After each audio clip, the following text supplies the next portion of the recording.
Ice this weekend, and not just because of the weather. The city is hosting IceFest once again.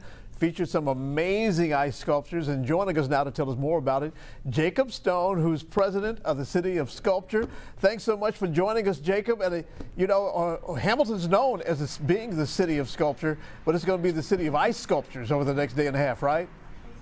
That's right, John.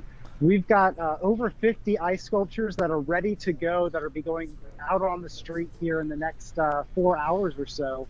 But right behind me is actually an internationally renowned carver, Greg Butowski, who is working on a showcase piece, and he's going to be carving well into the afternoon. That's part of the appeal of this, for people to come and see people actually doing this work, because for me, I don't understand how they can make these things come out of these blocks of ice. To me, it's almost pure magic.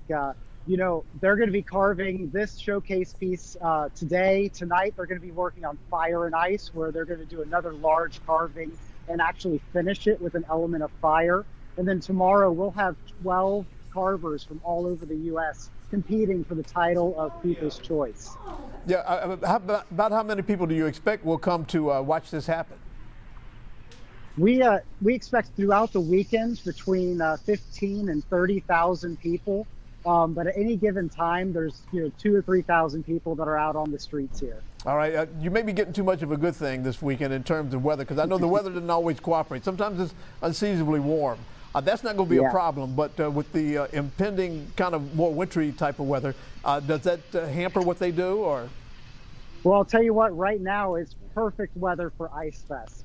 It is, it's just warm enough to be nice out for the spectators, but cold enough to keep the ice frozen. We're a little bit worried about that wintry mix in the morning, but we've got a contingency plan.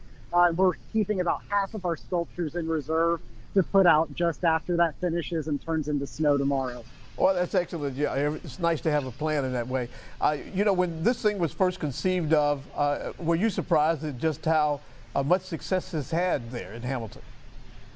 Well, I've only been a part of the event for about 3 of the events so far. I know this is our 11th event. Right. And every year it's gotten bigger. And every year the board and the volunteers that put this on have been impressed with the turnout and the support from the community. And so we plan to keep doing it into the future.